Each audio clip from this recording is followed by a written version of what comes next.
And we are live. Welcome to another episode of Off Centered with my friends Neo Cards and Comics and Flippin' JW Steve. JW? Pump a dump, Steve. P and D. Flippin' PD Steve.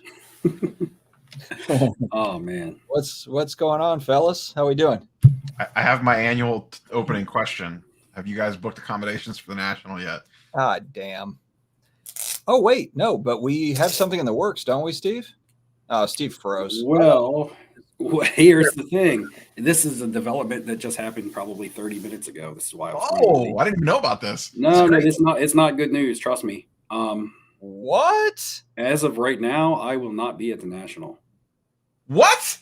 So I know exactly what happened. And he took that money that we all put in through the charity. He went to Aruba, and now he's not going. He's bailing out. He's quitting on us. No, I put in my vacation requests a couple of weeks ago, and I got an email today that my last week of July request got denied. Aren't you like the boss? Well, there's a couple of us, and one of them is already taken off. So it's kind of like both bosses off. I answer to two people in the casino. I answer to the director, and I answer to the CEO. And the mob. Well, you might have to have Donald Trump might have to come work the casino that week that you work at. It's like there is two people above me, and unfortunately, one of them says that they cannot afford me to have me off the casino floor when the other manager is not there as well. So it's still 5 months away. Hopefully, something changes. And that's why I received that email. Then I was making a phone call, and I was on the phone call up until the time that we started this live stream, trying to see what other options we had and things like that. And with it being 5 months away, things can change. So I'm not so I'm not too down about it. I'm not too super down about it yet because I'm going to be optimistic about it. But as of right now, I couldn't go today and buy a plane ticket and get accommodations because I can't guarantee that I'm going to be able to use them.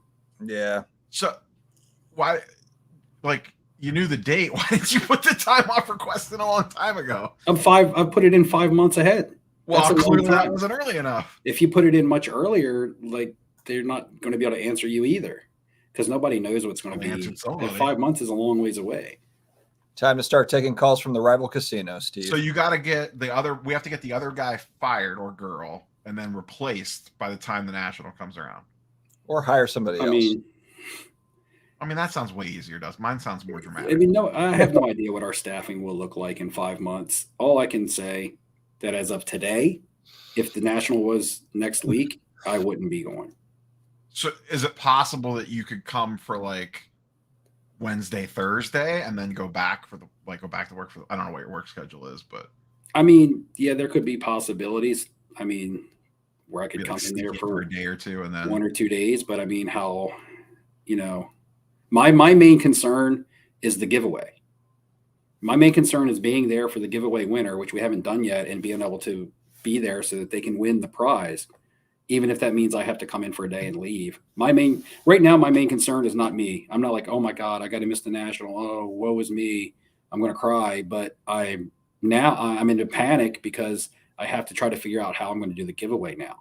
This is how something like beneficial and good and doing something that's good can sometimes backfire in your face.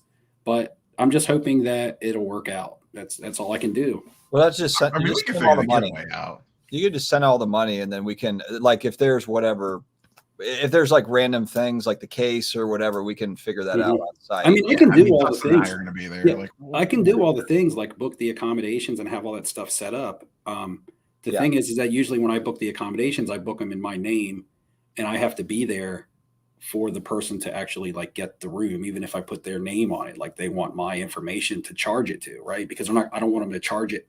I don't want to do a giveaway to somebody and then them get charged for it. There's ways you can work around that. Because the hotel is give me your credit card and things like that. No problem. Well, I'm sure we'll figure something out. Like I said, this just got dropped on me 30 minutes ago. So right now it's just a brainstorming, whirling in my head. Is this for real? Am I going to be able to finagle something? Am I going to be able to make it work? Typically, I'm good at making things work. Sometimes it's out of my hands, though.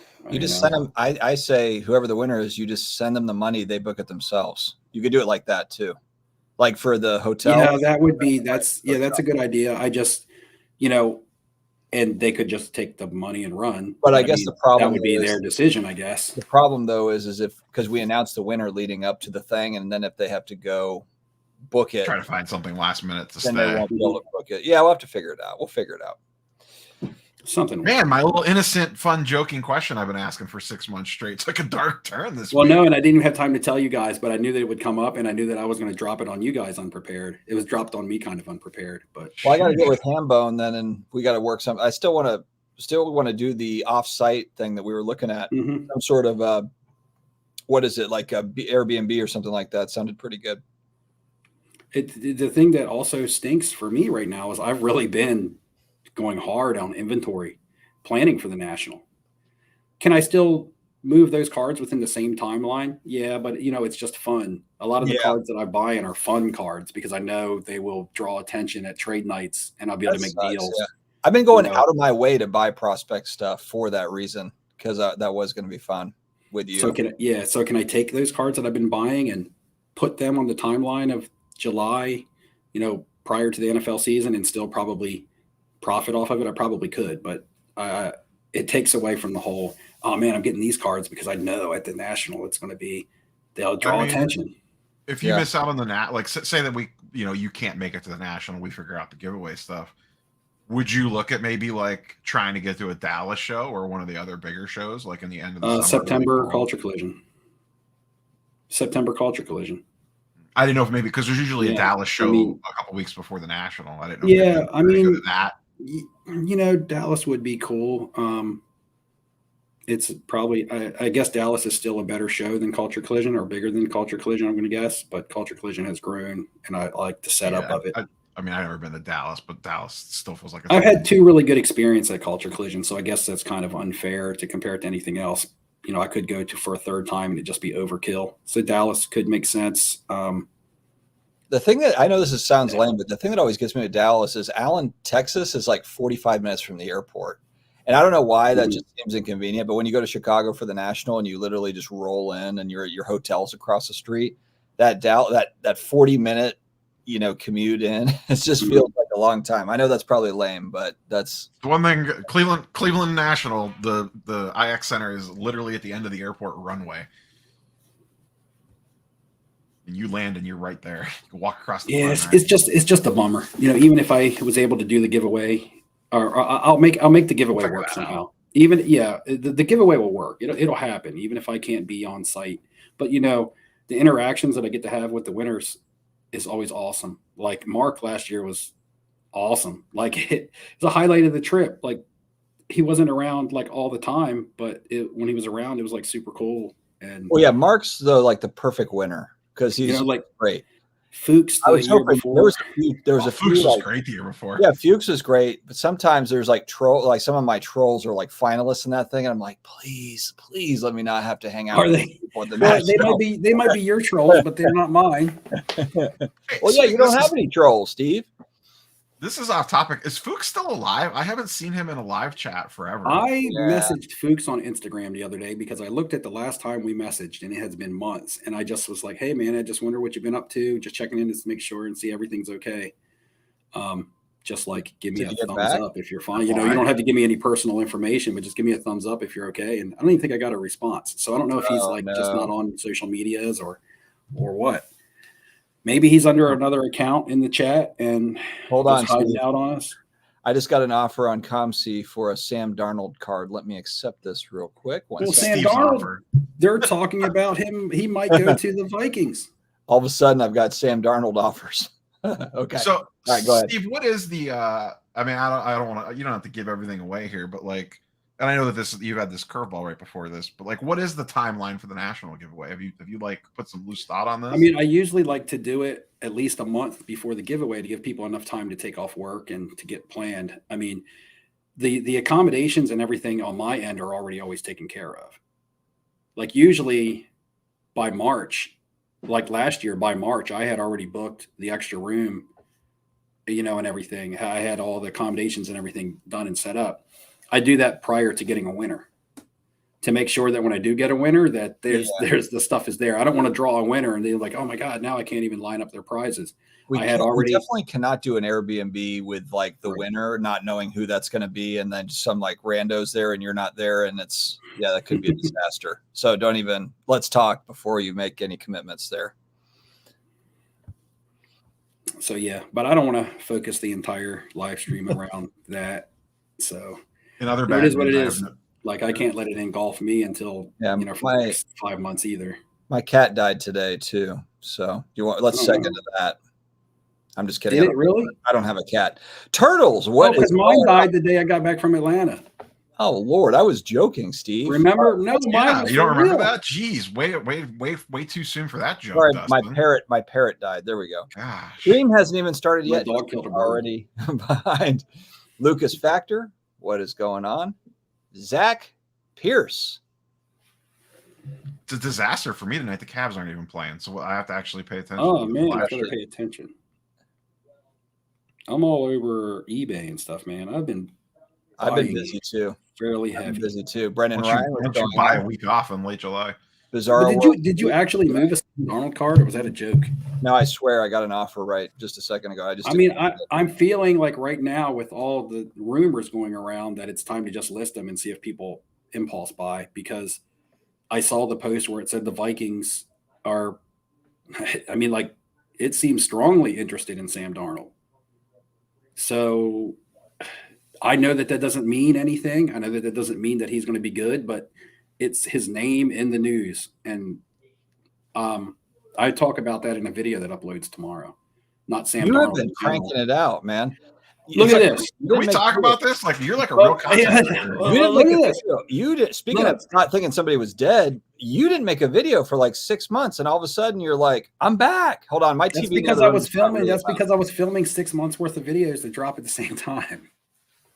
Yeah, you just been on fire lately. Well, look, I have 2 videos done. Like I'm gonna, but I don't want to put them out every day. So I have a video going up tomorrow, and then the video for Friday is already done. Sheesh.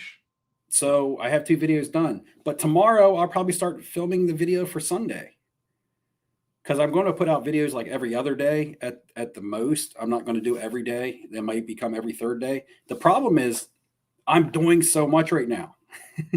like I've always said, I base my content around what I'm doing. And sometimes I'm doing a lot. Sometimes I'm not doing that much. I'm doing so much right now that if I want to do content on everything that I'm doing, all the deals that I'm making and stuff like that, then I have to put out content quickly, or it's just going to all pile up. When's the VeriSwap sponsorship start? I don't want it. That platform. Yeah, you'll see. Well, no, Friday's video, I do a little discussion on VeriSwap about. Heated Steve's coming out. It's not sponsored. I don't run it down. I mean, I even said in my last video, I said in my last video, the best thing to use it for is to see what's trending, see what people want.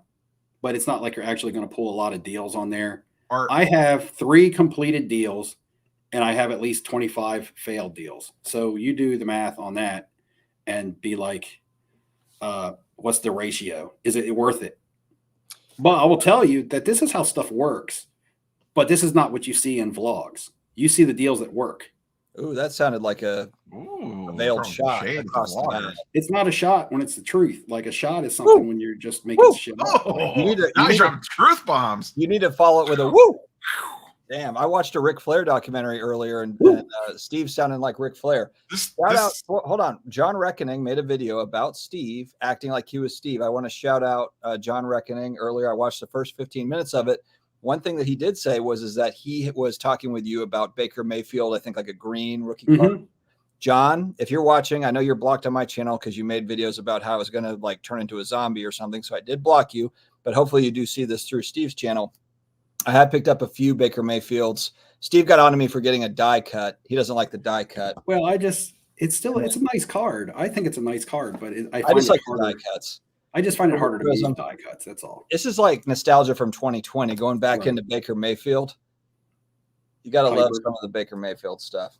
All right. So I did Yeah. not, but to answer him, I did not get the idea from Steve, but we both have picked up some Baker Mayfield stuff. Well, I tried and really quickly to touch on the green prism that he was talking about. It was a super nice card. I put in a bid and I fell asleep, and then I got outbid, and the card went pretty low, but that doesn't mean it wouldn't have continued to get run up. So I could look at it and be like, damn, I missed it for that price. The one I was even more so mad about, I put in a video, I missed an optic orange on card auto out of 25. That card it checked every box for a card. Even if you don't like Baker Mayfield, it was orange color match, it was on card auto, and it was numbered out of 25. And it was clean raw, which means grading potential. And I was just, I missed the auction. I didn't like to talk about it. That's probably the auction I'm most upset about missing over the last 2 weeks. Missed an auction today, though. Upset me for a different reason. It was a card I wanted to buy for a gift, but I lost. So the gift I wanted to send to somebody, I'm not going to be able to do. I try to find another copy. Neo Perk is talking about Crown for accommodations. I guess is that a hotel? He's asking if he's going to pay a ton of money for Uber. I don't know where it's at off the top of my head. So, okay. Maybe, I don't know. Perk, throw out wherever the Crown is. I assume that's a hotel in Cleveland. Downtown. If you're staying downtown, that's going to be a fortune in Ubers. May as well just rent a car at that point. Book refundable tickets. You can get a refund if they're not able. Oh, if you're not able to go. Okay. Steve's a little spicy tonight. This maybe not national stuff's got him a little turned up. No, but I'm actually bummed. Like I'm like deflated. I'm deflated about it right now. No, here's the thing. I'm like I said, I'm like knee deep, neck deep in the dealing and the trading and the buying and the selling right now. Like I haven't been this involved in the past year. I know we've been talking trash about pickups. Like, right. I'll pick something up and Steve's like, man, what a dabba dabba dabba. And then Steve picks something up and sends a picture. I'm like, yeah, wrong uniform. Like we've been talking smack to each other for 2 weeks. And even a year to the date when I was buying, Jared Goff and Jordan Love and things like that, this time last year, I wasn't doing it as much as I was now. I did spend $1,000 on Sam Darnold, but that was like a ton of cards. I got a ton of cards of Sam Darnold for $1,000, man. You talk about being able to buy a lot for $1,000. That's one name you were able to buy a lot of. Yeah, supposedly Neo's wife said that we could stay there, but Neo is saying that never happened. So that's where we're at, Ham. That's where we're at. Oh, Dustin, you showed a card or two. I can show a couple recent pickups. Yeah. Some of these will be in upcoming videos. Like I said, I don't know if you heard when I was away, Dustin, or you were away. I actually have 2 videos ready to go. So Wednesday and Friday, I'm staggering them out. And I'll be shooting one tomorrow probably for Sunday. It's just kind of like I can't keep up with myself, honestly. But look at you just going to daily. Now you're daily. No, because if I put out videos daily, people won't have time to watch them all. Like the next video will come out before they get caught up on the most previous video. They kind of cannibalize each other, but people will get tired of me, man. They just will. They'll be like, man, they haven't got tired of me and Dustin yet. Well, maybe they have. They just don't tell me. Well, you guys just aren't being honest with yourself. No, they definitely tell me. No, they definitely tell me they're getting tired of it. I just keep going. This just came in from Instagram. This is a tie-dye Tyler Murray BGS 10. Kyler, you and that Kyler Murray guy. Out of 25. Have you ever gotten heavier on one player? I don't know if I remember. Have you ever gone heavier on one player? Probably. Who? I've never. You're like a Kyler Murray machine. Probably. I did. This was just a good price, man. Like I'm not overextending. I'm not reaching and being like, hey, I'm going to pay absurd amount. Oh, I know that. I know. It might be a lot of cards, but it's good value that I have here. This one is more risky. I showed you guys this. This has been on Instagram too. That's the Justin Fields Cosmic PSA 10. So that's a more of a risky card, but I mean, this is like the kind of card that can really like move if there's some hype. So, and I know that people out there in Cleveland, like Neo, be loving them Ohio State boys out there. If you guys had to guess, how many cards are in your collection, including PC, at any given time? So the difference between Steve and me and Neo, I can say this fairly confidently, is Steve's PC is always available, always. And that's not a knock. That's not a knock on you, Steve. But even like with your Maze rookie, if you have an opportunity to get up into a better Maze, then you'll do that. So I'm not saying that that's a bad thing. I'm not saying it's a bad thing, but whereas like I think Rob and I probably sit on some stuff. Steve has always got stuff available. That's not an insult. It's just Well, like you said, my Maze or my Jackie Robinson. Would I move those out? Yeah, nothing in the box is really off limits unless I feel like I can't replace it. Like Neo says, I gotta let you buy them back. But I can find Willie Mays rookie cards and Jackie Robinson Bowmans. But some of the cards, like the Stephen King card, I can't find that. The Dale Earnhardt card, I can't find that. Those aren't really for sale. And you saw that at Atlanta. Somebody wanted some of the stuff that I feel like I could replace. I moved, but the Stephen King and then the Dale Earnhardt that a lot of people asked a lot about, I just was hey, those are just kind of like out for you. I got one of Steve's PC cards right here. Yeah, Steve PC's cash. Absolutely. Oh my goodness. Thank you, Ray. I love the die cut, especially 2018 in particular. I love 2018 Prism. The design. I got a die cut. I have a question for you guys then. What's the last? I got a die cut. Oh, is that the last card you got for your collection? There you go. Yeah. I just got this on Sunday. That's nice. That's nice. What's the last one you got for your collection? You talking to me? Well, Neo already answered, man. Oh, well, Lord. I've actually been in Steve's spicy tonight, man. I know Steve came out firing. I've actually been in flipping Steve mode. I've been buying Bowman U quarterbacks for the last week. I just spent like all my money on it. I just took a second mortgage out. That's not flipping Steve mode. Yeah, that's SCV mode. Yeah, you got me confused with somebody else. All right, maybe I didn't take a loan out, but I can't get enough of that stuff. It's inexpensive. It's fun. I'm gonna see where it goes. I did just bid on a card, or I offered on a card. We'll see if throughout the night if I get any sort of response, but I'll let you know if I get it. There's actually a pretty huge card that I'm watching that ends in a couple days too. We'll see. Yeah. Okay. I don't want to let the cat out of the bag on that. Steve, what cards are you targeting to roast Dustin Rob on? Actually, the good news for Rob and me is if Steve doesn't go, we don't lose money on a card, buying a card from Steve at the National.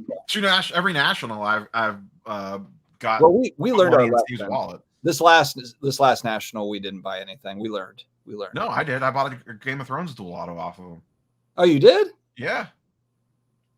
Did you get hosed or was it a good price? Of course I did. It's Steve. Double dual auto. He didn't get hosed. He's full of it. Oh man! After you paid, you realized hooking your up wallet. A friend with a card is like only charging him one. After you paid, you realized your wallet was gone, and Steve just ran away. Look, you guys! I put out a video yesterday, and the title was "Don't Get Cooked." Look, I'm here to prevent you guys, to help prevent you guys. And why do you come to the National with a frying pan and a spatula? Because I know y'all meat about to go in the pan. throwing heaters. The best thing, I'll be super sad if Steve can't get to the National, but I just saved myself like $500 on whatever card he was going to sell me. Yeah, me and Neo paid for Steve's hot tub out back. I'd be selling you guys high quality cards. I can't I can't dictate the market. I got a Baker Mayfield flawless. I'll sell you back. You begged me to sell you that Baker Mayfield. There was people lined up to buy that, and I actually was like shunning them away because Neo was standing there about to cry because I was going to get rid of it to somebody else. That's a true story. That's why he can laugh at it, because that's so true. I can even name like three people, and he was there watching me like, everybody come up. What for the Baker? What do you want for the Baker? What do you want for? And I kept trying to push him on a Kyler Murray. Remember, a Sam Darnold flawless, a Kyler Murray optic contenders. I was like, what do you think about these guys? The best part is people thought we were pumping and dumping. When we said Baker Mayfield was hot at the National, they thought we were pumping and dumping him. Baker Mayfield was so hot at that National. Yeah, it was. And then you were just like tired of like being scared that I was about to deal it to somebody else because you were. I literally handed you. You were just like, all right, how much? Let's just make the deal right now. I literally handed Steve an envelope of money and I said, you just take what you want and just give me back whatever you think is fair. Yeah. Steve is a sorcerer. He'll get you like that. He's a sorcerer. Yeah. He casts spells on you.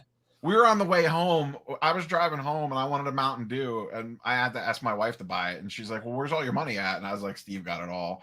I didn't even have 50 cents to my name on the way back from that National. I think Ray is saying here that we need more sales ads. And Ray, stay tuned, my friend. We will keep working harder. We will get more for you. Stay tuned. Crown Plaza, same chain as Chicago. It's down near Progressive. Yeah, I think that's like probably 15, 20-minute drive with no traffic. I would just look up to see what an Uber costs. Like you could check, like just act like you want to book an Uber like right now from there to the IX Center and see what it pops up as. And then do the math twice a day for however many days you're going to be there. It might be cheaper to rent a car. I don't know. Maybe not. I completely disagree with Johnny. I think if you Cage's rent a car, you have take to pay coming for up parking. here. Hold on real quick. We'll get to Johnny Cage. Going heavy on Cage. Shedeur Sanders. Lucas, I'm basically going in on everyone except for him because a lot of people are zeroed in on Sanders right now for good reason. Could be the number one pick, but I'm basically going on all the other QBs right now that are quite a bit cheaper from that next draft class. Don't want to hurt Steve's feelings, but the Cardinals are going to be bad for a long time, plus Kyler Murray. But Johnny, you don't understand. He's just going to play the before the season game. He's not holding that thing into the season. He's not holding any of it into the season. All you need for them is a draft Marvin Harrison Jr. and then you sell. That's what I'm saying. They have a good draft pick. The Cardinals were a good team this year. They lost a lot of teams close. They lost a lot of games close, and they beat some good teams. They whooped the Eagles down the stretch. And Kyler Murray actually saw a 20% boost when he returned from his injury. After that first game, when he actually was showed that he could still move the way that he used to and was running and things like that. He saw a boost mid-season last year just because of that. And I can tell you right now at the prices that I'm in on, I'm already getting offers on my cards for Kyler Murray. I had somebody, another viewer message me on IG today, and they were talking about, man, Kyler is getting hot in the market. And I was like, I don't know. I haven't been paying attention because I've been buying and I've been putting up on Veriswap. But I can tell you, and you see in my videos, I'm getting a lot of interest in my Kyler Murrays on Veriswap. A lot. You may say that that's not cash. That might be trade value. But if I can trade Kyler Murray for a high liquidity card, it's as good as cash. If I can trade a Kyler Murray contenders that I paid $500 or I paid one on PWCC $300 for, if I can trade that for a $500 or $600 Brady or Cody or Mahomes, that's as good as cash. I'm still upping myself $300. That's the play. If I don't feel like people are going to willing to buy this stuff, I can see the interest already. Like I get notifications. I have 9 trades waiting for me on Veriswap, and I cleared my trade database out today around 5 p.m. So, and it's all, a lot of people are interested in the Kyler Murray stuff. Well, there you go. Well, you have to find a quarterback that's not already really expensive, that people know has talent, has shown that they can play. It's really hard to find those guys. I don't know. There's a few of them out there. Is that Derek Carr? You know it, brother. He's got a new offensive coordinator coming from San Francisco. We're running all the motion next year. All right. Woo! Woo! All right. Derek, well, I know what to bring to the National. I'm locked and loaded. I'm going to laugh so damn hard when Derek Carr's hot at the National. I'm going to laugh so hard. All right. Will Joakim Noah be signing at the Cleveland National? I do not know that. I don't know who he hates Cleveland. That's a dig at Cleveland. Oh, okay. Steve should buy. I would make a deal with Neo for one of his Jim Brown's trade, or if the cash price is 50% comps probably. Look, here's the thing. Yeah, I'm going to go on a limb and say that Steve's going to win that trade. Right. And here's the thing, and I'm sure it works. Right.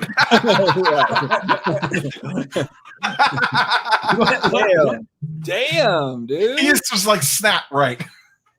Damn. Steve's coming in hot. I just got another notification as we're sitting here. Trade partner has expressed interest in your cards. Let's go see what they are interested in. Listen, Dustin doesn't give away these name drops for free. You gotta cut back on adding companies in here. And they are interested in the Tyler Murray BGS tie-dye that I just showed you guys. The Veriswap notification. Well, there you go. You can't say the V word anymore. You just have to say you got a notification. Yeah, the check started coming, or they stopped coming. So we got to slow down on that, Steve. Ryan McClanahan, what's going on, man? Hope that everything is going good. You hurt your. I hope your leg is feeling better. Who, me? Yeah, it's doing better. It's not 100% yet. Oh, if he's talking about me, I was talking to Ryan, but yeah, Steve, how's your leg doing? Oh well, yeah, it's getting better. It's not 100%, but it's way better. Like anything was better. Baker stuff heating back up like it's 2020 all over again, guys. 2020, 2021. I think Baker is a solid play. The only thing that worries me about Baker is his age. He was kind of old coming into the draft. Not old, but old in comparison. to the other quarterbacks in that draft. Yeah. Well, he was the number 1 overall pick back. Yeah. I mean, back in those days, he was still kind of early on, and the excitement. He was supposed to be the savior in Cleveland. He had a great year with the Bucs this past year, and a lot of it went under the radar. I mean, he was fantasy relevant. So it was like, and they were in the playoffs, weren't they? Didn't they? Yeah. I mean, they were good. They made a little playoff run with Baker. And I bet you nobody called that in the beginning of the year. Well, I'm sure there were some people that had some faith and had some hope for him. But I mean, to make it where they did was a little bit surprising to most.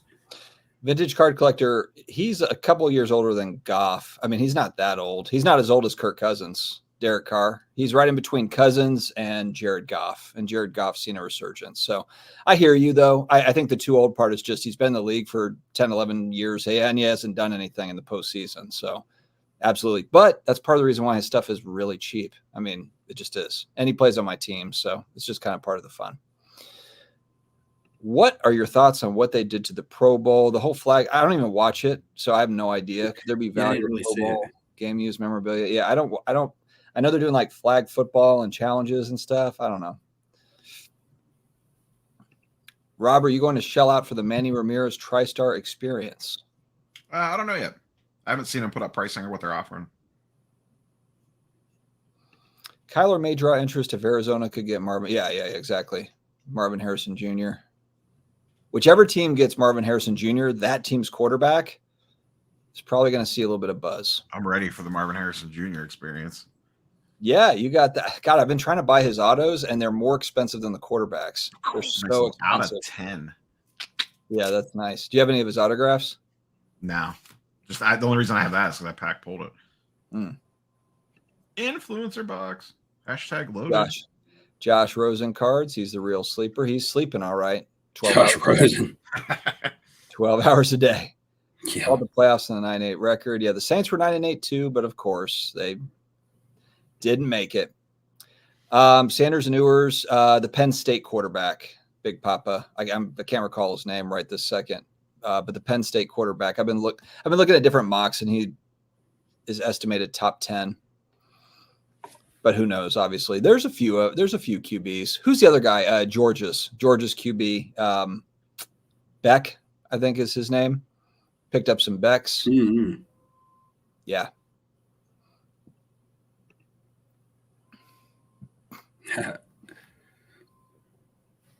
Steve, got any Ruiz left? I've got a feeling the Ruiz are gone. Yeah, they got sold when he got traded to the Lakers. Rumors about Baker to Raiders or New England have started swirling.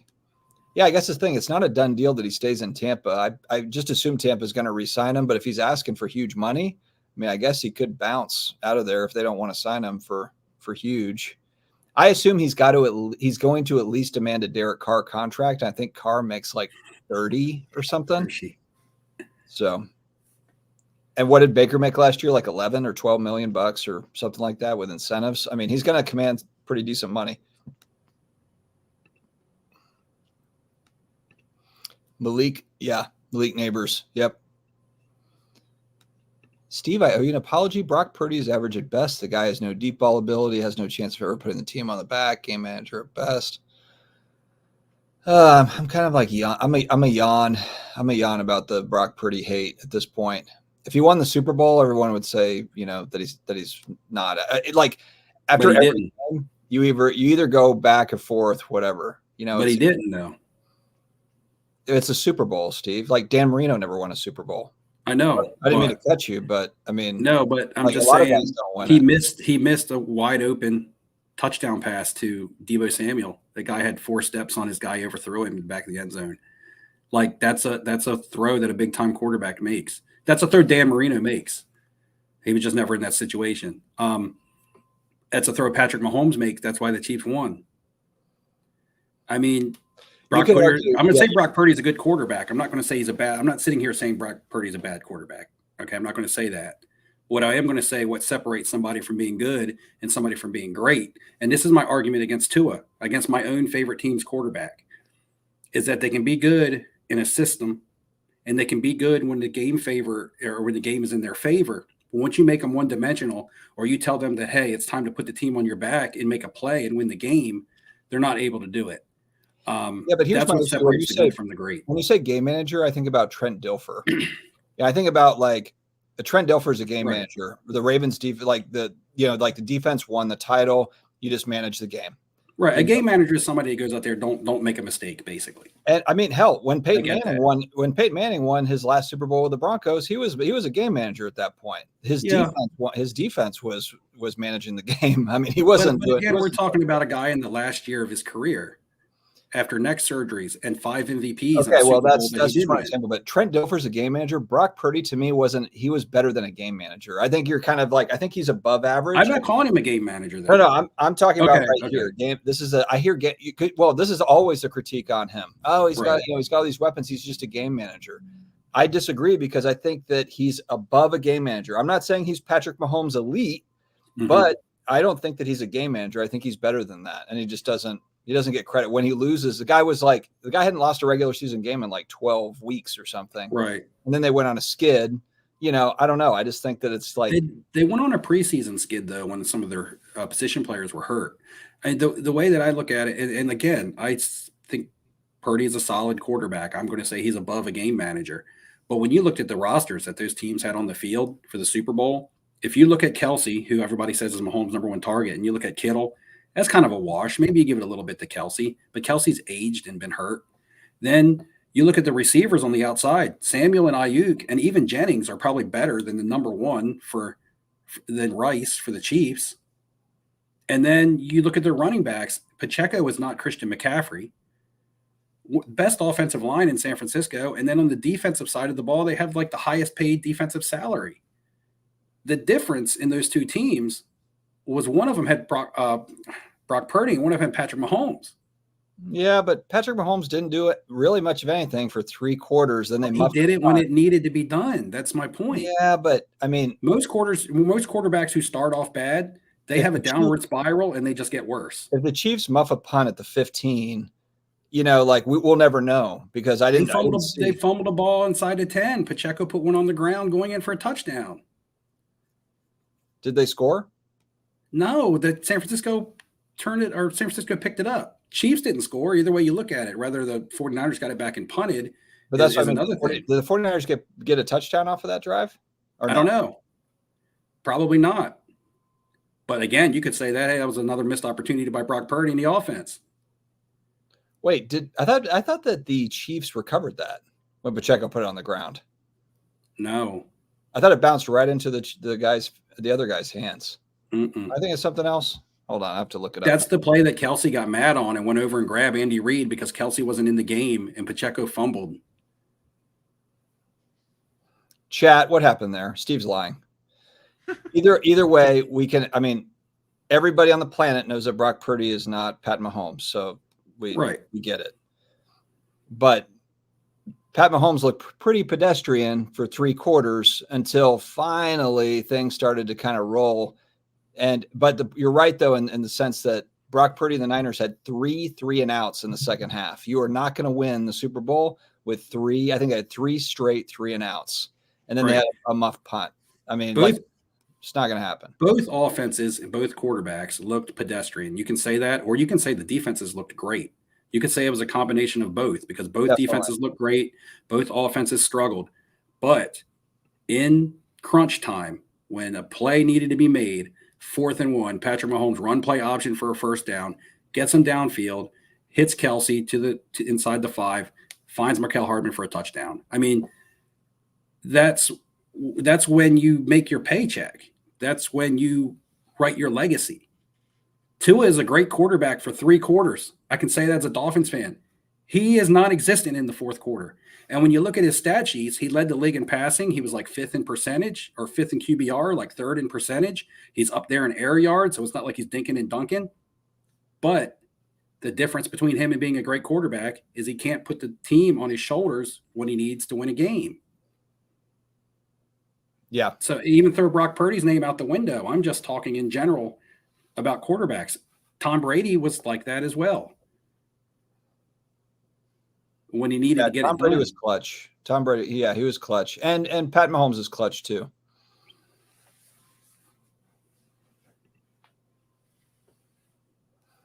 But I'll stick to the fact that the Chiefs defense won this year's Super Bowl. Now, in previous years, you could say Reed and Mahomes and their genius and this and that and whatever.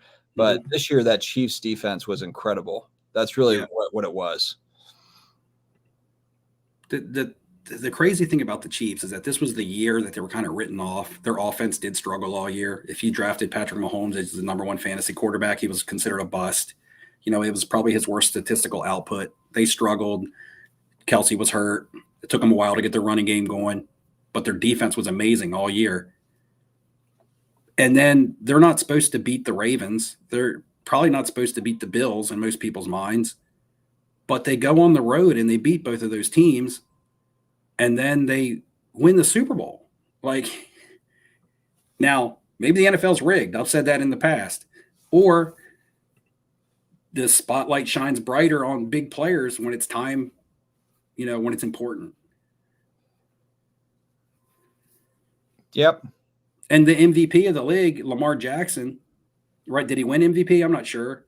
I haven't checked in on those awards because when the Super Bowl comes around, it's really like obsolete who won MVP if they're not playing in the Super Bowl. And he was not clutch in the playoffs. I'll just never understand how these teams just decided they were going to throw the ball, against the Chiefs secondary, whether we're talking about the Ravens or the 49ers, to just, I mean, like, these teams can run. They're the best running teams in the NFL, and they decided they were going to throw on the Chiefs secondary. It's kind of just like mind-boggling. It's pretty mind-boggling. I mean, I hope Brock Purdy progresses and becomes a really good, like I said, he is a good quarterback. I didn't say he was a bad quarterback. You know, he's young. This is his first time, because he was hurt last year in the playoffs. He was in the Super Bowl this year. This is his second season. You know, he was in the Super Bowl. I mean, that's nothing to shake whatever at. That's a great season for somebody in their second year. That was Mr. Irrelevant. And maybe he builds on it, and maybe he does become better. How many Super Bowls Mahomes? Let's everyone around the table. How many? Over under for 5. I'm gonna say that Mahomes gets 6. I think he's gonna end up with 6 Super Bowl victories. Yeah, 3 now. Yeah. Yeah, that's tough. It's like they're making it look somewhat easy, but like it's so hard to win just one, let alone back to back. And it can turn too in a second. Like it can turn. Like what happens? Yeah, all it takes is one wrong tackle, and the next thing you know, you're right. wrong. Like Kelsey's probably not long from retirement. Andy Reid's might not be long from retirement. Can they keep that defense together? Because ultimately, that's who won for them this year. Like we said, Patrick Mahomes is there, but what you have invested in him, how much can you put out to build around him? Well, and this was the year that he got paid the big bucks. This was right. So now that'll start having a downstream effect. I mean, Pacheco and Rashee Rice, they look like great young up and coming players. Eventually, they're going to need contracts, right? Yeah. So, I mean, every NFL team has the same problem with cap and keeping their stars and things like that. But you have to pay the most important. They got Mahomes locked up. So, I mean, I didn't think they were going to win it this year. Like I said, this was the year that everybody kind of thought wasn't the Chiefs' year. They kind of played their worst football in the last 5 or 6 seasons and still won a Super Bowl. Well, you could argue that their defense was. I think their defense was better this year than going back to last year, going back to years. Oh yeah, clearly. But I mean, they still. Yeah, I mean, they played their worst offensive football. Yes, I phrased that absolutely. wrong. Yeah, they played their worst offensive football, but still won. And I mean, we're looking at Mahomes becoming a starter in 2018. So we're looking at 6 seasons under his belt, and that's 4 Super Bowl appearances. That's 6 AFC championships. So 4 out of those 6 AFC championships, he made it to the Super Bowl, and 3 out of those 4 times that he made it to the Super Bowl, he won. He lost one to Tom Brady and the Bucs. I mean, if he wins that one, then we're definitely talking about, oh my goodness, he's rewriting everything. But 3 more over the rest of his career could be doable, but I don't know if they're actually going to come quickly. Not as quickly as their success they're having now. Eventually, they're going to go through some growing pains there in Kansas City, whether it's change of coach or loss of players, a big injury. They've kind of avoided Mahomes, not trying to jinx him or anything. He's had small injuries, but he's avoided the big one. he hasn't taken the injuries that like a Joe Burrow has taken. And he takes hits. Just I mean, at the Mahomes beginning of takes his hits. career. Yeah. So, and he's going to age. He's going to get a little bit older. I mean, that all happens with everybody. So, it's hard to say. I mean, under 5 is tough. You would have to put this at 5.5, meaning that you think he's going to win 6 or 5. Because saying under 5 means it has to be 4, but I might think that he will win 5. Mm-hmm. I think 5 feels like 5 feels about right to me. I think 6 is a lot, and I think 4 is not enough. That's why Vegas gives you the half-point odds, so you have to go either way with it. I just think that, yeah, I agree. I think the league is too talented. I think eventually the luck runs out a little bit. I'm not saying it's all luck, but look, I mean, in football, you've got to the ball's got to bounce your way some, and you got to catch some breaks. Like it just doesn't last forever. We've seen it over and over and over again. So yeah, but we'll see. Yeah, that's true. I mean, that's football in general. Lots of teams win any game because the other team loses it, makes a mistake. Just any given Sunday. Looking to move. I don't have any advice as far as auction houses go between PWCC or Golden. Matt Olson, BGS 95, Bowman, First Orange. Neo, this is a baseball person. Do you have any thoughts on a baseball? I would probably generally lean PWCC over Golden. Shots fired. Pretty much anything.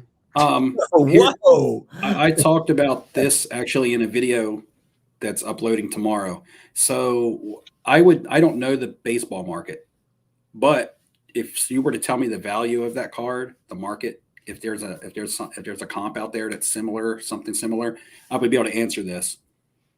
So Nia, do you know the value of this card? I don't. Not that niche of right. Out of 25. Yeah. So if I knew somewhat the value of your card, then I could actually maybe give you some insight on which. It's a big card. I just don't know how big. Okay. I can tell you from PWCC experience, and I have 0 experience with Golden. 0. So typically that's a place for high-end items. And stuff that's mid-tier, lower to mid-tier, doesn't get the eyeballs on it that it actually would on an eBay. People go to eBay for mid-range cards, not necessarily the biggest of the biggest type cards. Premier type cards, PWCC Premier Auction.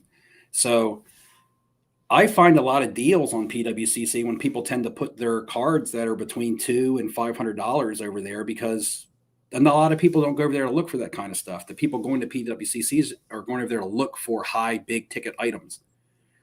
So if it's not a high, big ticket item that you think would draw a premier auction, you're probably going to be better off actually going to eBay, to be honest, because I find all kinds of undervalued cards on PWCC because they fall through the cracks over there. Yeah, I don't disagree with Steve at all there. That might be better off just to go with like a Probstein or something, or a DC Sports or MC Sports, or one of those other bigger consigners.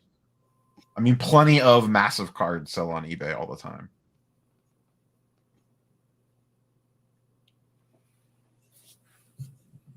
Let's see. Sorry, I'm losing auctions on eBay, guys. Give me a second. Oh no, not that. Hey, what are you bidding on? I just lost auction ending at 10 on Carson Beck. Oh, Beck, I'm a loser, baby. I'm talking about 2024 draft. I'm already working on 2025. All right. I'm looking at this Tom Brady. I'm looking at this Patrick Mahomes. Just Tom Brady here. Yeah, good point. 49ers just did not convert when they had to. The defense was playing lights out. The 49ers offense just could not get over the hump. They couldn't score. And that was it. I mean, their first touchdown was on a trick play. Yeah. You know what? Maybe if they had rolled Sam Darnold out there, it would have been. I'd have been like Scrooge McDuck and backstroking through my Sam Darnold cards. I just don't look. I know I'm not an NFL coach, but I would have just gone to like 1992 Dallas Cowboys. Like, we're going to feed Emmitt Smith 30 times this game with McCaffrey, and even the backup running back was good. He was fast as hell. I mean, I would have ran the ball 40 times last night or whatever the other night, and keep Mahomes off the damn field. Run it for 4, then run it for 2, then run it for 6, and just do that. Like, that's literally all the Ravens and the 49ers had to do, or the 49ers had to do. You have all these creative motion offenses, just run them different ways. Make it so they don't know which way you're running. Like, no. Let's throw against the best secondary in the NFL. Let's do that. Stupid. All right, mini rant over. So Jordan down here said if the dude didn't miss the kick, the Niners win. Is that the extra point? Yeah, but it just means that the Mahomes would have gone for it. They would have just gone for it. So, but the thing is that extra point wasn't a miss; it was a block. So was that a bad play by the kicker, or is that a good play by the defense? It was a pretty low kick. For an extra point. It was a little bit of both. Man, you could see the trajectory that close up to the line of scrimmage. Like, I mean, they showed the replay 75,000 times. Yeah, but I feel like you don't even have time to see the angle up that close.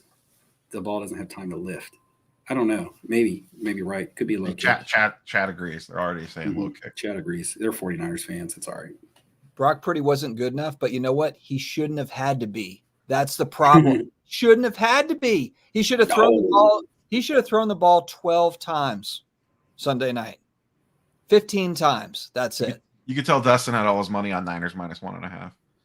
No, I don't. Maybe I should get into sports betting, but no, I didn't have any money on it. But you just watch the game and you're just like, we're just going to throw the ball again, I guess. We're just going to keep throwing into the secondary. It's just amazing. Don't get into sports betting. Just buy in the breaks. Yeah. I feel like I'm sports betting anyway, buying Bowman U quarterbacks. I mean, I'm already kind of sports betting enough. All right. Yeah. The thing though is that these guys, it's like, Dan Campbell gets ripped because he goes for it on 4th down. If he makes it, he's the Messiah. He's the next coming. He's the best coach in the NFL. Sean Payton in our 2009 Super Bowl did an onside kick to start off the second half. If we don't get it and Manning just rolls down the field and scores and we lose by 3 touchdowns, Sean Payton's the worst coach on the planet. It's just the way that it goes.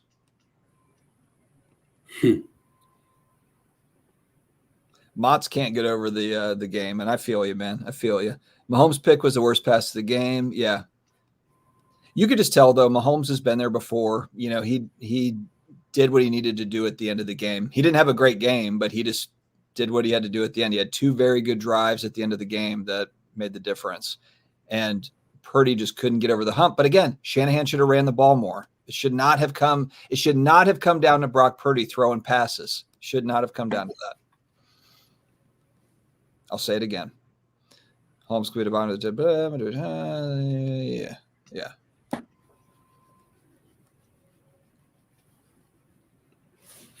I think we're pretty far behind. For sure. 9:43. I'm only 13 minutes behind. So what else? Let's shift some gears. We talked about the Super Bowl for a while. Are we still blowing off Super Bowl steam over here? Yeah. Do we have anything that's not Super Bowl related? I'm trying to get through the chat here. Yeah, that's exactly what I'm saying. Bob's big boy. Someone agrees. He didn't get enough touches. Yeah, he had a fumble, but so what? I mean, you got to keep on feeding him.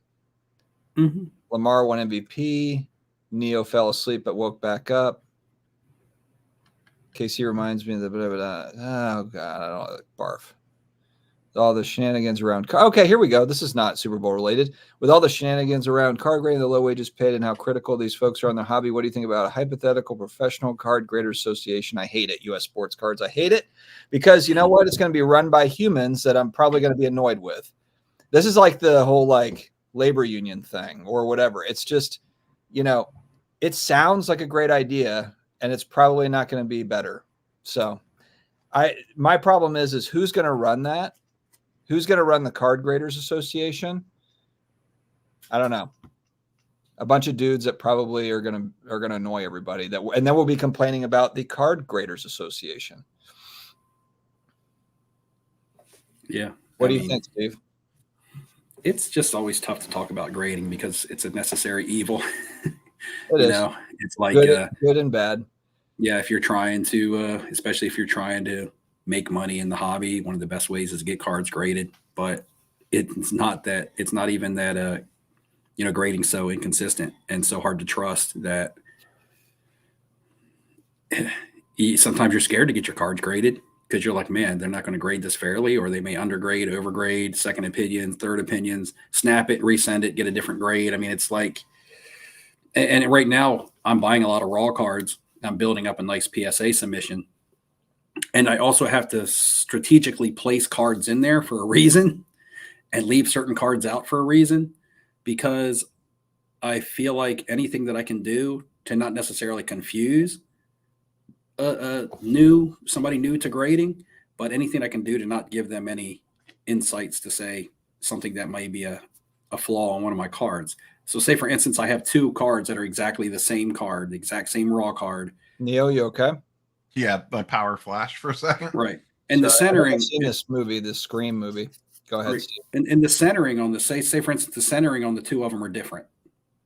I don't want to send both of those cards in the same order, because now the grader, if the same grader gets those 2 cards, they can look at them and compare the 2 and be like, well, this one's off centered. This one isn't. If I send them separately, they might look at both of them and be like, okay, this has good centering and this one centering is good enough. You know what I mean? So that's one thing. That's what it is. Yeah. Also, if you're sending in, you may want to throw 1 or 2 cards in there that have a defect that you think are definite 9s, maybe 8s, but they're definitely not going to 10, because no grader is going to give you 100% gem rate. Even if you send 10 gem mint cards in, it's just the nature of the beast and the psyche. They're more than likely, they're not going to gem all 10 of your cards. It's going to look like they're not meeting a quota or something. So throw some cards in there that are going to get you an 8 or a 9, but not cost you a lot of money. I always get a couple 6s randomly. Right. You're going to get 1 or 2 bad grades in your order regardless for some reason. And so throw cards in there that are actually going to deserve it. Don't throw in a card that you are 100% positive is a 9 and 80% positive that it could be a 10, but it's not going to be any worse than a 9. Don't throw that in there and then have that one be the one that they give the 6 or 7 to. So that might cost you a grading fee, but it will help balance out the consistency of your order. I know people might say that this sounds crazy, but that's the craziness of it right now.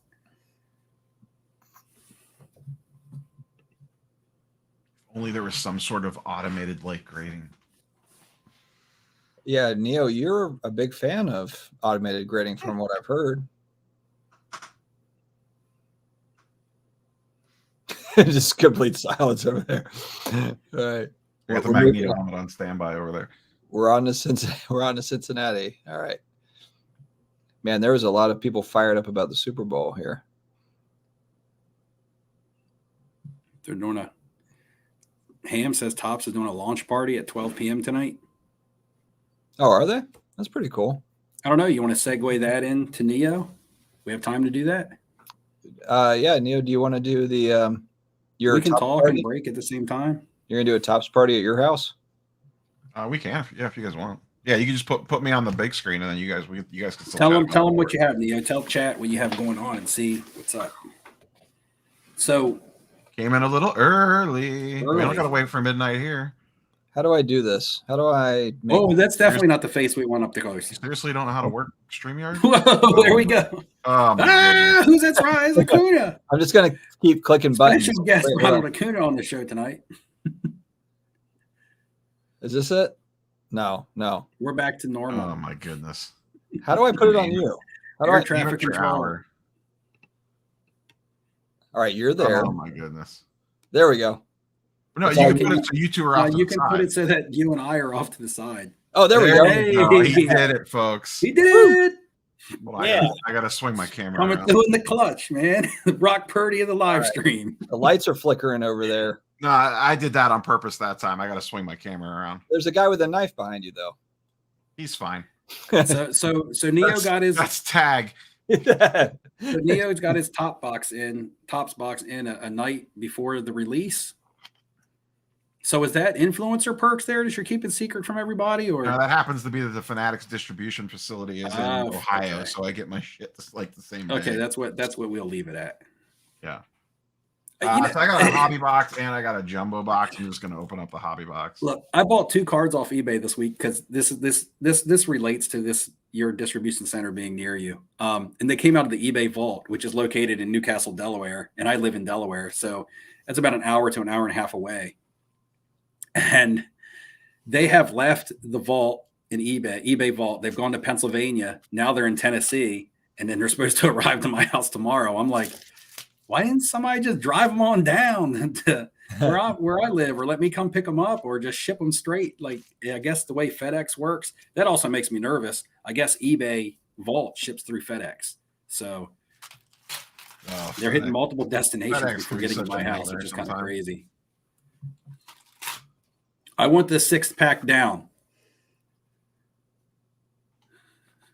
That's 5 packs in that hand. On the right-hand side. Of this one? Yeah.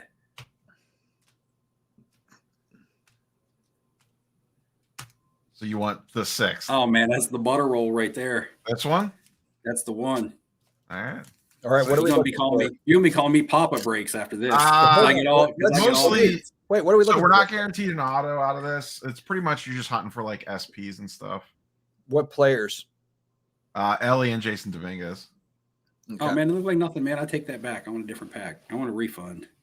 Why? Oh, I don't know. Because I don't know who Kyle Finnegan is. I don't think anybody does. So these do look really good in hand. I'm not going to lie. I do really like the design this year. So is there auto hits and stuff in the box? This one's not guaranteed auto. Oh, you got a home run challenge. Is that a game? Yeah, you get to pick a game, and then if they hit a home run in it, you get like a special card or something. Oh, wow. You guys can talk about whatever. If something spicy comes up, I'll give it a call out. All right. So, yeah, I've been wanting to bust some wax, actually, but I would have to order it as well. I'm thinking I'll bust a box of wax when I get to Atlanta in May. Look at how much taller Ohtani is over Mookie Betts. Holy shit. Right. Because if I can bust a box of wax at Cards HQ when I'm in Atlanta, not for the Cards HQ thing, but if the big influencers get the hits, then that's where I want to buy my products. Well, Mama Breaks got a Star Wars box there and got like a dual auto or something, or triples. Yeah. Maybe we should open a box there, see what happens.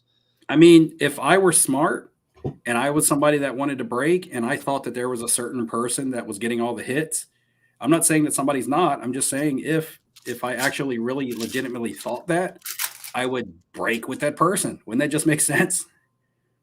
If I was confident in it. Yeah, I like the design of these. I like they look really nice. They look really, really nice. The retro look. Also, Ian, I totally feel you. This is how I felt when the Rams, the famous no call against the Saints in 2018 or 19 or whatever it was, where they blasted our receiver and they didn't throw a flag on it. And we lost the game. Oh, And then the Rams just like laid an egg against I think it was the Patriots Super Bowl. That's exactly what I was feeling too. I was like, wow, we would have definitely put up more of a fight than the stupid Rams that year. But what can you do? Yeah, it's pretty rough. Some of the photography on this is really good too. So have you gotten any new cards for Lynx lately? Any what? Not for Lynx, no. How was his birthday? Oh, it was really good. He got his favorite thing that he got. He's big into football now, but our aunt got him like a play, like the wristband where you can write plays on it. So he like flips through. I can send you a video actually, Steve. It's funny. He's got like 5 plays written down that he runs through on his arm when we're out throwing. Yeah, it was really good. He gets fixated on stuff. So he's moved on from Pokemon. Now he's just like a diehard football person. It's crazy. It's awesome. Yeah, from what I understand, he's a Tyreek Hill fan. So he does actually have a. Well, he thinks the Dolphins are the best team in the league because they've got. Oh, yeah. Because they've got. I know. I've been trying. I'm like, you're getting it, but you're a little off there. You're a little bit off. But but he thinks because they've got Tyreek and Waddle that they're like, and Mostert, they've got the fastest guys in the NFL. They're exciting. Best. Yeah. Too bad we have a boring quarterback. Yeah, it's just the quarterback. He's not terrible, but he's just not, Yeah, yeah, that's what I mean. He doesn't. I don't know. There's just something missing when I watch Tua play. It's fire. That's what it is. I don't see any fire or any drive or like passion. Yeah, I'm with you. He's too calm. Like, I'm used to Dan Marino going up and grabbing a wide receiver's face mask when they run the wrong route and getting in their face and being like, "You need to," and then Tua throws and somebody breaks a wrong route or not, he just is like, "My bad," and kind of like walks off the field like he doesn't like. I legit thought this was the same card twice in this pack. Who's that? That's the Tom Brady and the Photoshop dude. That is the Photoshop dude. What was the guy's name from the Expos? Andrew and Johnny. They could have ran the other. They had two running backs. They had more than one running back, and the other running back was great too. He could have been great. He just spell McCaffrey. Didn't always have to be McCaffrey. And frankly, it would have come as a surprise to the defense if the other guy was getting touches. So again, they should have ran the ball 40 times between the two guys. What was their I don't know. I haven't, and I'm not going to dive into their statistics. I'm just wondering what their first down success rate was as far as running. Got an auto. That's the pack I wanted. So not guaranteed an auto. So it'll probably be Miles Mikolas. Womp womp. Miles auto. You got to think though, when we were kids, there wasn't autos in boxes. I mean, like we weren't opening up 89 Pro Set looking for autos. When I was a kid, and I actually still have it, it's floating around here somewhere. I don't know where it is. I hit out of Upper Deck. I hit a redemption for a Tony Gonzalez rookie auto. What year was he a rookie? 97. Yeah, 97. That's cool. I still have it. I kept it all these years. Man, we cannot hit one. No Ellie's, no Dominguez, no Evan Carters so far. Who was the best quarterback in the 97 draft? 97 draft? Yeah, because he said Tony Gonzalez coming in 97. Rick Meyer. That was 93. Rick Meyer was 93. Oh, was it that early? 93? Yeah, Drew Bledsoe was the first pick of 93. Rick Meyer from Notre Dame went to the Seahawks. I remember. Pick 3, I think. I had all the cards. There's an Ellie. 97. Who was it in 97? Oh, was it? No. It wasn't quarterback heavy. There was only like one quarterback that had any kind of like mild success, I believe. It wasn't Kurt Warner, was it? No, he was 99 and he came out of the Canadian Football League. We got numbered card here, red foil, I believe. Jake Plummer. Okay. Jake the Snake. Yeah, he was good. He had some decent years. Even when he got older and he was in Denver and he had the beard, like he was the first dude out there like rocking the beard and the long hair. Yeah, he was good. Work done was in that draft. Shout out Michael Hamm. Wasn't it 96 was All-Star for the Bucks and 97 was done. Thunder and Lightning. I know my NFL drafts, man. I used to study up on that stuff.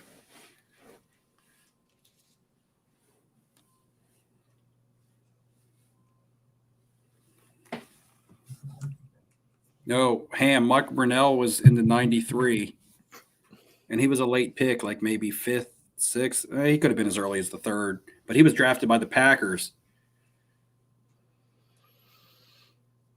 and then moved to Jacksonville in the 95 expansion, I believe. Hot take from Ricky Housewright. Stock up on Will Levis now before the Titans take over the league next season. So are any of these base cards anything that's worth submitting to PSA? I'll probably take a shot on Ellie, Dominguez, or Evan Carter for the hell of it. I don't know that it's smart, but we'll see what happens. Yeah, Ham, the 93 SP foil Bledsoe card.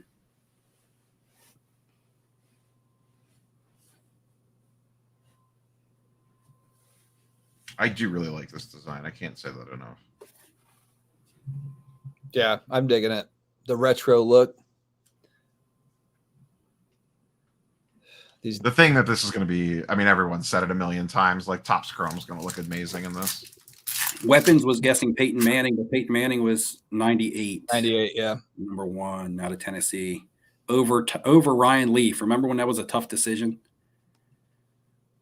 Domingos. Who else was out of that 98 draft that was a star? Randy Moss. Randy Moss was the big one.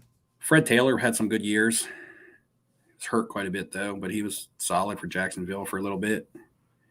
Remember Charlie Batch? Do you guys ever pass on this? Bill is asking about Australian shipping as a buyer. Do you pass on it because it's $18 US tracked shipping? Do you pass on cards from Australia? I've bought stuff, but it was like something that was super rare, and it was like the only one available, so I didn't really have a choice. So I don't remember what it was. A card that I bought in January wasn't coming from Australia, but it was coming from the United Kingdom, and shipping was set at like $40. That was kind of a sticking point. It was an expensive card, so in relationship to the shipping price, it wasn't too bad. You know, if I'm buying like a $100 card and the shipping is $20, I mean, that's kind of like that's like a no-go, because by the time I pay shipping, I might be trying to make $20 off that card, but I'm paying a $20 shipping charge. So if it's a higher end though, so the card I was buying was $800 and closer to a $900 card. So the $40 wasn't really a sticking point. However, the seller reached out to me and said that eBay was requiring them to list it at that shipping, and that they could relist it under US sales or whatever, and they would be able to give me the shipping for $15. I don't know if that's something that's also an option you can do. I don't know how they finagled that, but they ended up turning my $40 shipping charge into $15. And that's a cool one. Yeah, that really helped out. Got it. I like that. That's a good picture. But to answer that question, it would just be circumstantial to the card. If you're paying as much shipping on, you know, if shipping is 50% the value of the card, it really doesn't make any kind of sense. But if it's rare, higher end, sometimes you may want to insure that stuff and things anyway, and you're going to end up paying a high shipping cost anyway. I'm going to guess that Neo is the most knowledgeable in baseball. If we're talking about out of us three, it would be Neo, right, Steve? You're not a big modern person, right? Maybe modern, maybe the last 5 years or so. I mean, I can go back with baseball on older stuff and things like that, but I just don't rip baseball. I don't typically buy baseball singles with any intention of like keeping them. Like, you know, I'll buy anything that's a good deal at the right price if I think it makes sense. It's just got to make sense. If somebody offers me a Gunnar Henderson, because I know that name, right? I know he's one of the big, or Jackson Holiday. I know he's one of the big chases, one of the big rookies that's going to come up and play for the Orioles hopefully this year. And his stuff is expensive. But if I knew that I could get one of those for a good deal and buy it, I would, because if it made sense for what my plans were with the card on the other side. But I don't typically go out kind of like chasing that stuff down. Baseball is really harder than any of the other sports when it comes to prospecting on young players, because they sit in the minors. Right. And, you know, if you're a first round draft pick in football, you're coming right in, you know, you're going to be a starter. And if you're a lottery pick in basketball, more than likely you're going to be a starter, or you're going to be a difference maker. If you're talented enough to be a difference maker, you're being drafted with the intentions of being a difference maker.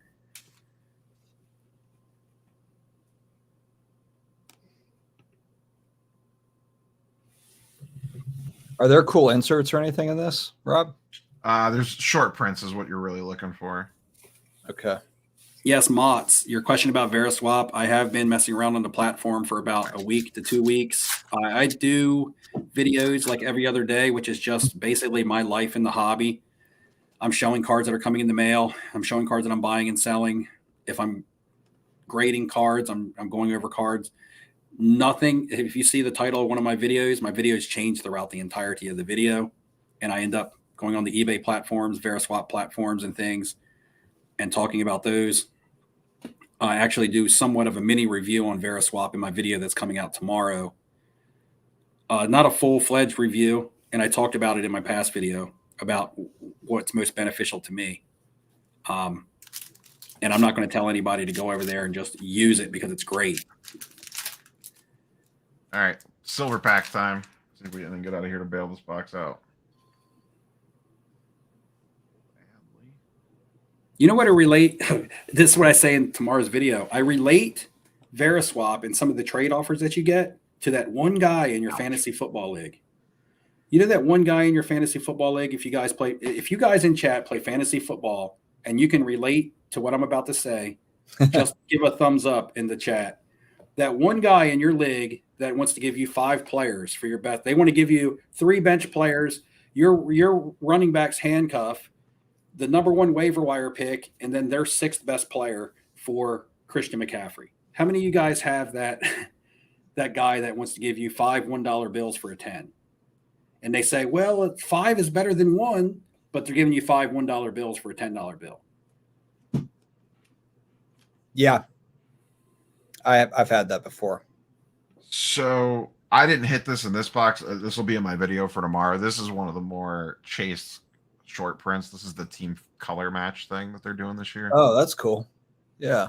So Spurs Cards 21, he's referencing the Justin Fields card that I bought that's got top to bottom off centering, which in my video, I put it right up on the title. I'm aware that card is off centered. I bought a Baker Mayfield that I wasn't aware was off centered, but that Justin Fields can grade out as an 8 and I'll be fine. I'm not worried about that. I'm not buying that because it's the best looking card I've ever seen. I'm buying it because it made sense to buy it. I think it can be a strong candidate for a 9. Will it 10? It won't 10. I didn't buy it thinking that it was going to 10. But if you do have some off-centered select cards, if you are selling, hit them on Instagram. I might want to buy them. Off-centered select cards. All right, you can put me back. You could even it back up again, Dustin. So nothing real crazy out of that box.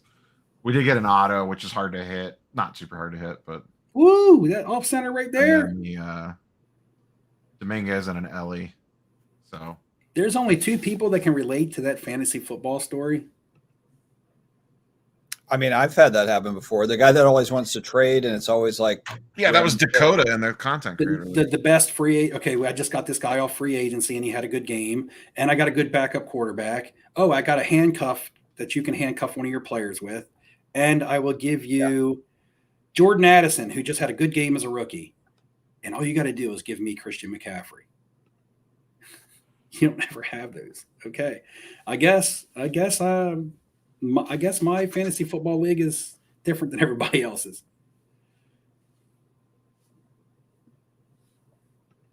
I'm caught up on chat. You know what that means? That means nobody's watching. I don't think you actually are, but that means it's almost time to wrap up. We're hour 18 in. Yeah, I trade you 10 cards for 1. Can you get a silver pack? Is that quality control update? Yeah. Yeah, I got a silver pack, yeah. Yeah, quality control update, though. What was the quality control look like in those cards? On the silver pack? Mm-hmm. They seem fine. No. We only get off-centered cards here on off-centered. These are going to be tough to grade with that black top. I'll be curious to see how rough they are on them.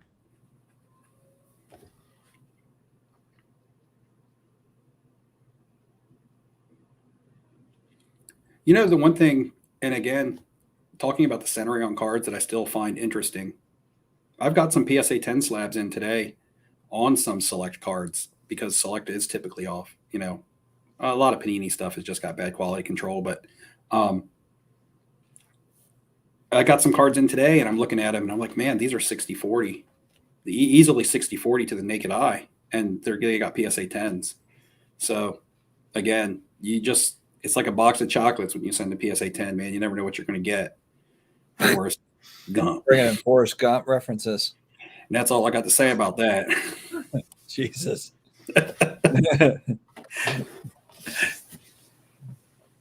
Well, Steve's not going to the National. He's got Forrest Gump references. What else? What else we got tonight?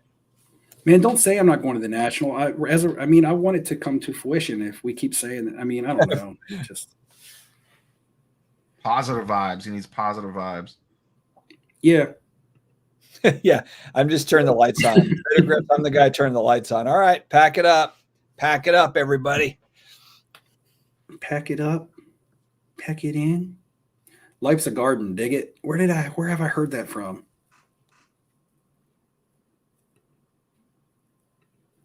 I swear I've heard that before. Lucas Factor. Lucas Factor. I'm upstairs and this is like my little movie room hangout. I just took my grading tools downstairs because I was going to start going over some cards. So I can't even tell you. I can't show you. I have like a magnifier with a really bright light on it, and I have microfiber cloths that I wipe fingerprints off with, and then I use to hold the card so I don't put more fingerprints on them. And Steve's patented cleaning kit. Yes, just a little bit of and shine. Oil and vinegar. I wipe the oil off. I wipe the oil and sweat off the top of my head and rub it in. It makes everything shiny. Look. You think your refractors are shining? Power washes. You should see what your refractors look like after you get some of this on them.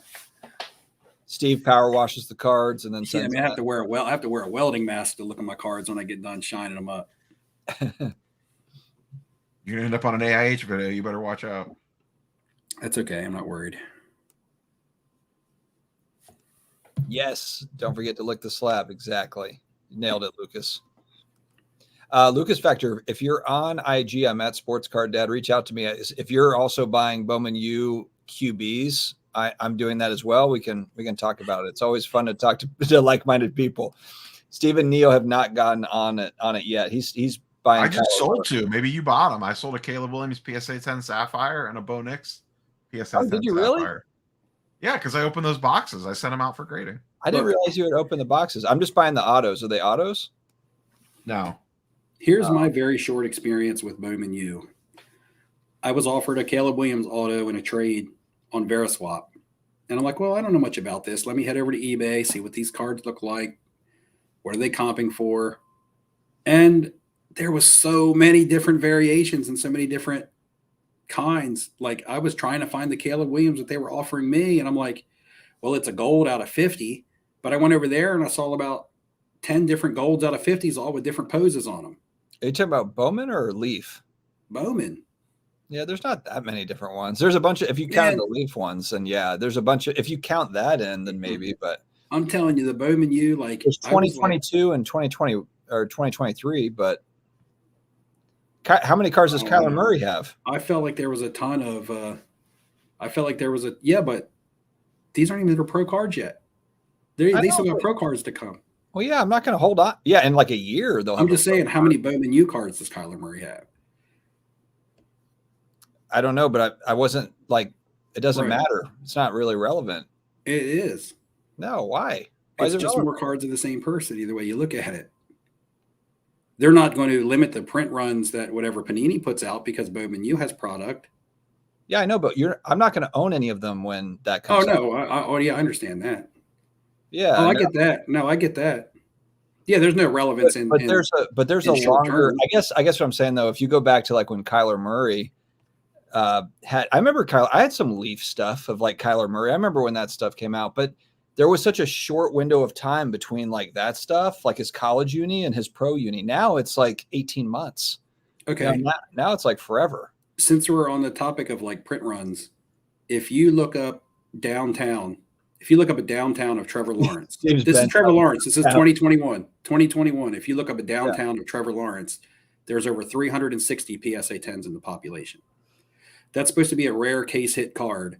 There's 360 in PSA 10s pop report. That's not even PSA's total pop report. That's not SGC, BGS, any other grading companies out there. But just throw that 360 number in PSA 10s. Does that scream rarity to you? No. When they're supposed to be? But if you go back to 2019 and you do the pop report for a Kyler Murray rookie year downtown and do the PSA 10s, there's 24. Okay. If you do Anthony Richardson or CJ Stroud from now, products that just dropped, there's going to be more than 24. So it's you can see just by pop reports, even though those cards are not serial numbered on the back, and the company's saying that they're case hits, but a case hit is relative to the amount of cases that are being produced. So when you look at pop reports and you see a card that's been out since 2019 only has 24 PSA 10s, one that came out 2 years later in 2021 has 360. Imagine where we're at now in 2023. Yeah. Yeah, no, I know. Dude, you remember like 2020 Select? Remember 2020 Select came out? And that's when it completely changed. 2020 Select football completely changed everything. So anything 2020 forward, yeah, I'm not surprised to hear that downtown info. I didn't know that, but I don't buy them. So that's why I didn't know about it. Blade, we're not talking about Kyler Murray's talent. We're just talking about cards and relative to print runs. I mean, you do an explanation to prove a point, and it's taken completely out of context. Blade's coming in at you.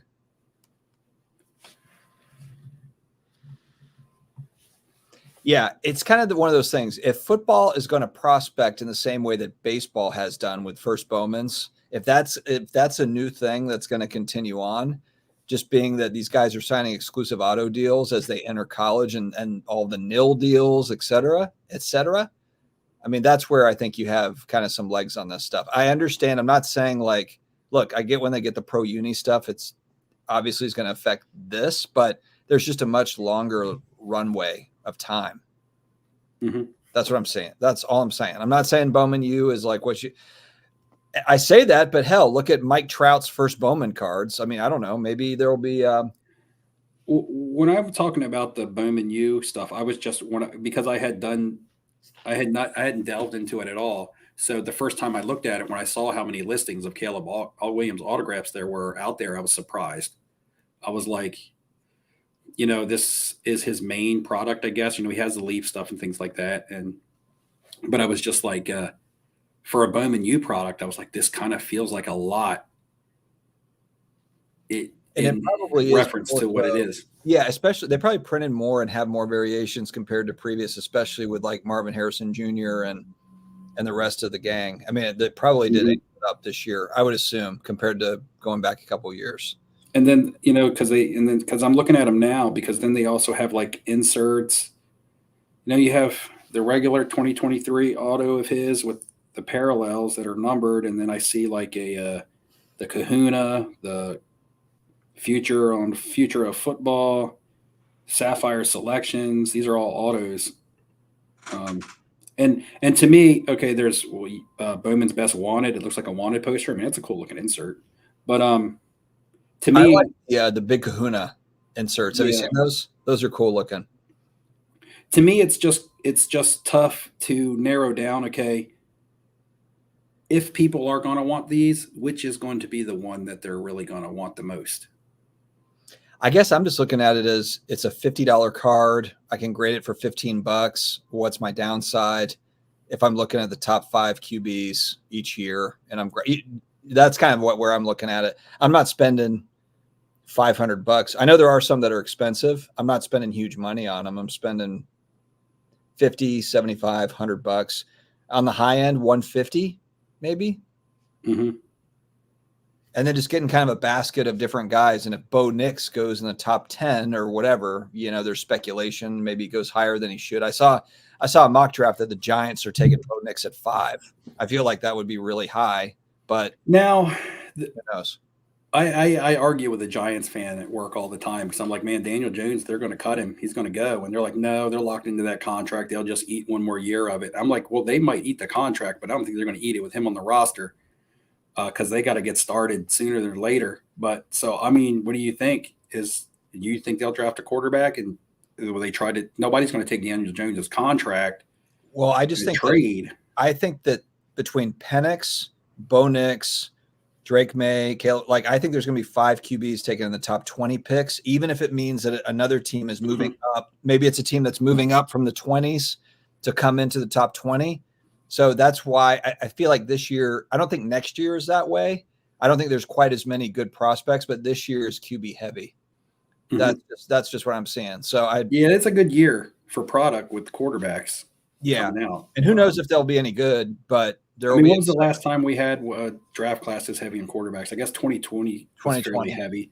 2018 was heavy, but a lot of those guys missed. I mean, Lamar Jackson and Josh Allen have been the most successful. Mayfield had a comeback. Darnold and Rosen missed. I mean, there were later guys in that draft like Mason Rudolph. I mean, he hasn't recovered from a helmet smash over the head by Myles Garrett out there in Cleveland. Neo, Cards and Comics. But yeah, 2020. I mean, if you look at the 2020 first round draft class, and even Jalen Hurts, who I don't think was in the first round, maybe second. Yeah, I think so. Tua's probably the worst. He was 5 overall. He was picked high. Right. It was Burrow, Tua. Now Burrow's been hurt. You got to be on the field. You know, when he's been on the field, he's been good. But that being said, you got to be on the field. And what did Herbert go 6 or 7? 6 or 7. He was the quarterback the next quarterback. I think Jordan Love went around 17, right? Yep. The Packers. And then I know you had Jalen Hurts there in the second round. I mean, Jordan Love looked really good. Jalen Hurts has been to a Super Bowl and looked pretty good for most of the season, then kind of fell apart. Burrow has looked good and been to a Super Bowl when he's been on the field. Herbert's looked really good, and regardless of his win-loss record, he's looked good as a quarterback. And who's the one that I missed? I mean, I wonder too with cards, how quickly do people cut bait on guys? You know, if you look at kind of like we were just talking about Baker Mayfield, and he's kind of starting to age up. He was a 2018 rookie. It feels like yesterday a lot of these guys were rookies, but at what point does like a CJ Stroud or some of these new guys that, you know, and I'm talking about from a card perspective, I'm not talking about from like overall football winning games and all that, but I'm talking about more hype, you know, like at what point do people are like, I'm just going to move on from, you know, Burrow, he can't stay on the field or whatever. And look at how much money is in those cards. I mean, like Burrow and Allen, they've got huge money in cards. But I think people have short memories because a lot of people moved on from Jared Goff. And then what happened this year? A lot of people forget that he was a first pick of the draft in 2016. And in like 17 or 18, he took his team to the Super Bowl. Now, maybe people are going to say, well, that was just a great team. Regardless, he was in the Super Bowl at a very young age, just like Joe Burrow, first pick of the draft. But then he struggled a little bit and he was written off. And then he gets a change of scenery, a new head coach, some offensive weapons around him, and he's back in the NFC Championship game. So I was always surprised. And a quarterback that looked good. Yeah, I was really surprised that they wrote him off so quickly there. I mean, but that's what I mean. People easily forget. And a player like CJ Stroud, now they have really high expectations. I think CJ Stroud looked great. I think he has a ton of potential. But didn't they win a playoff game? They beat the Browns, right? Who was it? Houston. Yeah. Yeah. They beat the Browns in the playoffs. So Neo's thanks, still Steve. Yeah. Well, what I'm saying is that even if he has a really good season, if they don't get out of if they don't get out of the second round of the playoffs, that's going to be considered regression. Yeah. At least for the team. CJ Stroud. A lot of pressure on him. That's what I mean from a card standpoint. I mean, now it's only going to be his second year in his career. So personally and his career wise, it's not a whole lot of pressure because he has his future. But from a card standpoint, because we overreact so heavily in the card market, his stuff is baked in as if he's going to be in the AFC Championship next year, which means anything short of that is going to, be considered a letdown in the card world. If he wins round 2 of the playoffs next year and goes to the AFC Championship, that'll be a success for him because it's progression, right? But it won't be in the card world if they don't make the playoffs. Playoffs. We were thinking the exact same thing. So that's why it's kind of tough to go and say, hey, go pick up your CJ Stroud cards. And when we say that, we're not saying that he's not a great young talent, or at least so far he's proved that he could be a great young talent and had a great season.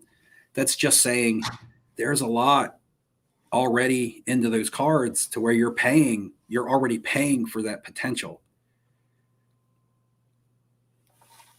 And if you don't live up to the potential, then, you become Jared Goff, and then you hope for a recovery a couple years later. Derek Carr, for example. Yeah, but we're still waiting for the recovery. Dude, I am. Yes. Didn't he almost win an MVP with the Raiders one year, and he got a leg injury? Yeah, he had a couple of good years, but one in particular, yeah. There was one year he was really good, and he got a leg injury, like one of the bottom two bones in your leg. What is that, the fibia or the tibia? One of those.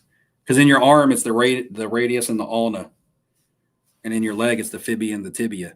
I did horrible in anatomy. Come on, man. You got to be well-versed in a little bit of everything around here. On that note, guys, we're an hour 36 in. I've got kids that are going to wake me up in 7 hours. So I think I got a dog that's going to wake me up in the morning too, barking at something. I think 7 gallons of milk on the. My friends, tomorrow I'm going to is it Andrea Bocelli, the blind Italian singer? Yeah, you told us about that one. I will be. I didn't know if you did that already. Yeah, you're doing that for Valentine's, huh? Yeah, it wasn't. I don't know if it was meant to be like that. It just kind of coincidence fell on. Yeah, I'm not a big Valentine's Day person. I mean, I expect my wife to do a lot of the work there, so she better have gotten me flowers and chocolates. I mean, you know what they say: happy husband, happy life. Go out and get her a Series 1 hobby box. She's so happy with her card collection that she has through me. Mm-hmm.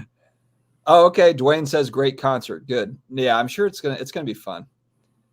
Bring your tissues. I know a lot of his songs they do. I mean, are you going to have a little stick with a little masquerade mask on it? I know. I'm thinking, like, what do or some binoculars that flip over? What do I wear to this thing? I definitely can't just be like a slug. I need to. I think you got to dress up. Yeah, might need to suit up for this one. Toga. Pretend you're doing a Hall of Fame speech. Wear a toga and then like a little bit, like some little bit of leaves around your. Oh my God, Steve! I think that's where we should end it. Weapon says, "I say happy life, no wife." On that dark note, wait, is that Bob Boozle? Did Bob Boozle change his name to Weapons? I haven't seen the Boozler in here tonight. Opera Man, yes. All right, guys. Yeah, I think that we ended on this on this darkness. So thank you for joining us again. 2 weeks. Video coming out tomorrow. I know you guys do. But Steve went to Steve's gone to daily now, so now we're competing with Steve for eyeballs. I can't compete with you guys. All right, friends. We will see you in 2 weeks. Stay awesome. Talk to you later. See ya. Bye, everybody.